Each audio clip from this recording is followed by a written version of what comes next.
আসসালামু আলাইকুম। নতুন আরও একটি রেসিপি নিয়ে আপনাদের মাঝে হাজির হয়ে গেলাম। আজকে আপনাদের জন্য থাকছে বাংলাদেশি হোটেল স্টাইলে ফুলকো ফুলকো ডালপুরি রেসিপি। খুবই স্বাস্থ্যসম্মত উপায়ে আমি আজকের এই ডালপুরিগুলা বানিয়ে নিয়েছি। আশা করি আপনাদের কাছে আমার আজকের এই ডালপুরির রেসিপিটা ভালো লাগবে। পুরো ভিডিওটা দেখলে আপনারাও বাড়িতে এইরকম ফুলকো ফুলকো মুচমুচে ডালপুরি বানিয়ে নিতে পারবেন, তাও আবার একদম হোটেলের স্বাদে। এই ডালপুরিগুলো আপনারা যদি বাড়িতে একবার ট্রাই করেন, আমি আশা করি আপনাদের ভবিষ্যতে আর কখনো হোটেল থেকে ডালপুরি কিনে এনে খাওয়াই লাগবে না। পুরো ভিডিওটা দেখবেন এবং ভিডিওটি ভালো লাগলে অবশ্যই ভিডিওতে একটা লাইক দিয়ে চ্যানেলটিকে সাবস্ক্রাইব করে রাখবেন। তাহলে চলুন মূল রেসিপিটা দেখে আসি। ডালপুরিগুলো বানানোর জন্য আমি প্রথমেই একটা বাটিতে নিয়ে নিয়েছি 2 কাপ পরিমাণ ময়দা। আপনারা চাইলে আটা ব্যবহার করতে পারেন, তবে একদম হোটেলের স্বাদ পেতে হলে ময়দাটাই ব্যবহার করতে হবে। স্বাদ মতো লবণ দিয়ে দিয়েছি এবং ময়দার ডোটার স্বাদ আরেকটু বাড়ানোর জন্য 1 টেবিল চামচ চিনি ব্যবহার করেছি। যে কোনো নাস্তা তৈরিতে ডোয়ের মধ্যে চিনি ব্যবহার করলে সেই নাস্তাটির স্বাদ কিন্তু অনেকাংশে বেড়ে যায়। আর দিয়ে দিয়েছি 2 টেবিল চামচ পরিমাণ রান্নার সয়াবিন তেল। 2 কাপ ময়দার জন্য আমি 2 টেবিল চামচ তেল ব্যবহার করেছি। লবণ, চিনি এবং তেলের সঙ্গে ময়দাটাকে খুব ভালো করে এভাবে হাত দিয়ে তালুতে নিয়ে মিশিয়ে নিতে হবে।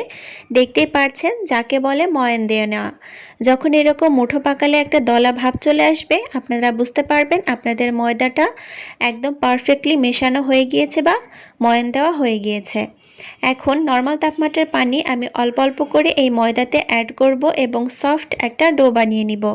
চেষ্টা করবেন পানিটা অল্প অল্প করে ব্যবহার করার জন্য, এতে করে ময়দার ডোটা অতিরিক্ত নরম হয়ে যাওয়ার কোনো সম্ভাবনা থাকে না। আমি অল্প অল্প করে পানি মিশিয়েছি এবং সফট একটা ডো বানিয়ে নিয়েছি। ডোটা এমন হবে যেন রুটি পরোটার ডো থেকে সামান্য একটু টাইট হয়, অতিরিক্ত সফট হয়ে না যায়। এখন উপর থেকে সামান্য একটু তেল মেখে দিচ্ছি যাতে এই ডোটা উপর থেকে ড্রাই হয়ে না যায় এবং ঢাকনা দিয়ে ঢেকে এটা রেস্টে রাখছি 20 মিনিটের জন্য। এখন ডালের পুরটা বানিয়ে নিব। তার জন্য এখানে আমি হাফ কাপ পরিমাণ মসুর ডাল নিয়েছি। 2 কাপ ময়দার জন্য হাফ কাপ পরিমাণ মসুর ডালই যথেষ্ট। এখন আমি নর্মাল তাপমাত্রার পানি দিয়ে এই মসুর ডালগুলোকে খুব ভালো করে কষলে ধুয়ে নিব, যতক্ষণ না পর্যন্ত ডালগুলা থেকে সম্পূর্ণভাবে ময়লাগুলা বের হয়ে যাচ্ছে। আমি একদম পরিষ্কার করে ডালগুলাকে ধুয়ে নিয়েছি এবং পানি ঝরিয়ে নিয়েছি, দেখতেই পাচ্ছেন। এখন এই ডালগুলাকে আমি সেদ্ধ করতে চলে যাব। একটা পরিষ্কার কড়াইতে আমি ধুয়ে রাখা ডালগুলাকে নিয়ে নিলাম। এবারে এই মসুর ডালগুলোকে সেদ্ধ করার জন্য আমি দিয়ে দিচ্ছি পানি, আর পানি নিয়েছি আমি 1 কাপ পরিমাণ। হাফ কাপ ডালের জন্য 1 কাপ পানি যথেষ্ট। স্বাদ মতো লবণ এবং হাফ চা চামচের মতো হলুদ গুঁড়া দিয়ে দিয়েছি। চুলার জালটা একদম হাই রেখে ডালগুলাকে ততক্ষণ নাড়তে হবে যতক্ষণ না একটা বলক চলে আসছে। আর বলক চলে আসার পর চুলার জালটা একদম লো করে দিতে হবে এবং ঢাকনা দিয়ে ঢেকে রেখে দিতে হবে। কোনো রকম নাড়াচাড়া ছাড়াই এই ডালগুলা কিন্তু কিছুক্ষণের মধ্যেই পারফেক্টলি সেদ্ধ হয়ে যাবে। যেহেতু মসুর ডাল সেদ্ধ হতে বেশি সময় লাগে না, তাই অতিরিক্ত পানি দিয়ে এই ডালগুলাকে জাল করার কোনো প্রয়োজন নেই। ঢাকনাটা উঠিয়ে নেওয়ার পর দেখতে পারবেন ডালগুলা একদম সেদ্ধ হয়ে গিয়েছে এবং সেই পর্যায়ে চুলার জালটা বাড়িয়ে দিয়ে ডালগুলা থেকে পানিটা শুকিয়ে নিতে হবে। আমি মসুর ডাল থেকে পানিটা শুকিয়ে নিয়েছি এবং একটা বাটিতে উঠিয়ে নিয়েছি। এখন এই ডালটাকে আমি একটু বাগার দিব, এতে করে ডালপুরির স্বাদটা অনেক বেশি ভালো আসে। চুলায় আমি প্যানে দিয়ে দিয়েছিলাম 2 টেবিল চামচের মতো সয়াবিন তেল এবং তেলটা গরম হয়ে যাওয়ার পর আমি 2 টেবিল চামচ রসুন কুচি দিয়ে দিয়েছি। রসুনটাকেও কিছুক্ষণ নেড়ে নেওয়ার পর দিয়ে দিয়েছি হাফ কাপ পরিমাণ পেঁয়াজ কুচি। ততক্ষণ পর্যন্ত রসুন পেঁয়াজগুলোকে ভাজতে হবে যতক্ষণ না পর্যন্ত এরকম ব্রাউন একটা কালার চলে আসছে। এভাবে বাগার দিলে এই ডালপুরির স্বাদটা অনেকাংশে বেড়ে যায় এবং খুবই ভালো লাগে খেতে। ডালটাকে আমি দিয়ে দিলাম এই পেঁয়াজ রসুনের মধ্যে এবং সব কিছু খুব ভালো করে মিশিয়ে নিচ্ছি।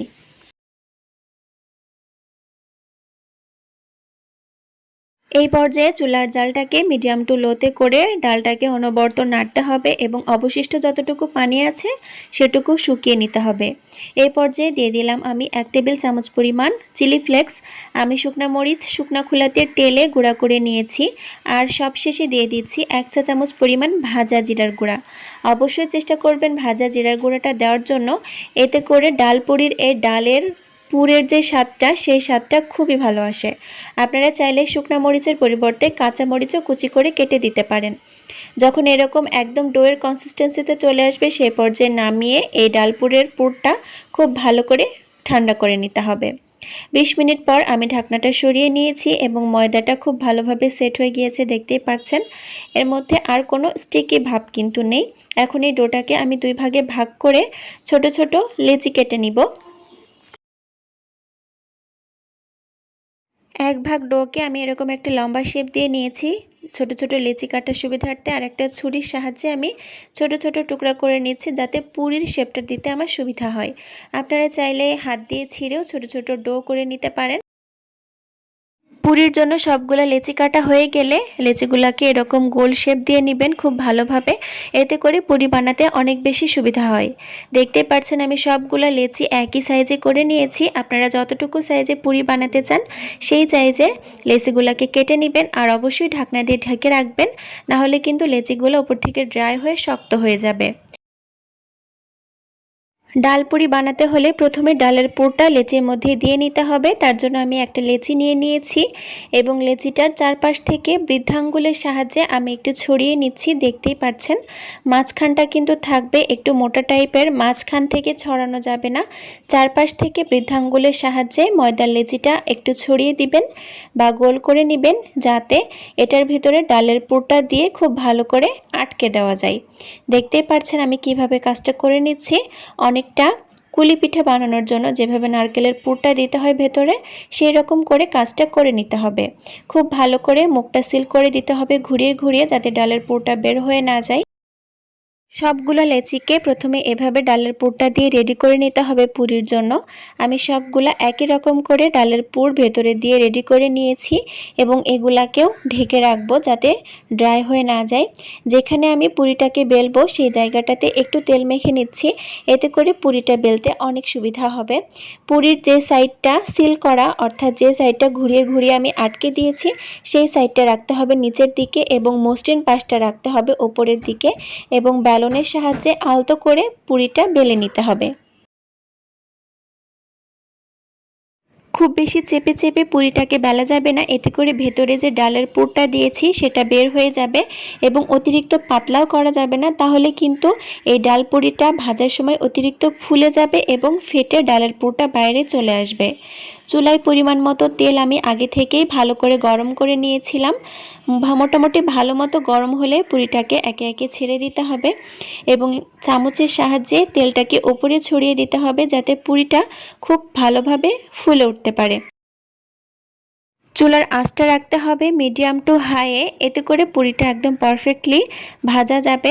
আমি উল্টে পাল্টে পছন্দ মতো কালার আসা পর্যন্ত পুরিটাকে ভেজে নিচ্ছি এবং দেখতেই পাচ্ছেন পুরিটা ঠিক কতটা ফুলকো হয়েছে। একটা পুরি ভাজা আমার অলরেডি হয়ে গিয়েছে, আমি আরও একটা পুরি আপনাদেরকে একটু ভেজে দেখাই। প্রত্যেকটা পুরি কিন্তু একই রকমভাবে ফুলবে যদি আমার এই রেসিপিটা পুরোপুরি ফলো করেন। চামচের সাহায্যে তেলটাকে অবশ্যই একটু উপর থেকে ছড়িয়ে দিবেন, এতে করে পুরিটা খুব দ্রুত কিন্তু ফুলকো হয়ে উঠবে। আরও একটা পুরি আমার ভাজা হয়ে গেল এবং আমি আবারও তেল ঝরিয়ে উঠিয়ে নিয়েছি।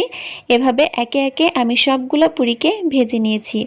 দেখতেই পাচ্ছেন আমার পুরিগুলো ঠিক কতটা ফুলকো হয়েছে এবং মুচমুচে হয়েছে। এই পুরিগুলো খেতে কিন্তু হোটেলের পুরিগুলোর থেকে অনেক বেশি মজার, উপর থেকে অনেক বেশি মুচমুচে ফুলকো এবং ভেতরে ডালের পুরে ঠাসা। আপনাদেরকে একটা ছিঁড়ে দেখায় ভেতরে ঠিক কতটা লোভনীয় দেখাচ্ছে। ডালের পুরটা কিন্তু অনেক বেশি টেস্টি হয়েছে, তাই অবশ্যই আপনারা বাসায় একবার হলেও এই ডাল পুরিটা ট্রাই করবেন। বাড়িতে বানানো এই ডালপুরিগুলা খেতে যেমন হোটেলের থেকে অনেক বেশি মজার, সেই সাথে স্বাস্থ্যসম্মতও বটে। তাই চেষ্টা করবেন যে কোনো খাবার একটু ধৈর্য নিয়ে হলেও বাড়িতে বানিয়েই খাওয়ার জন্য, যাতে করে স্বাস্থ্যের কোনো ক্ষতি না হয়। আশা করি আমার আজকের ভিডিওটা আপনাদের কাছে ভালো লেগেছে।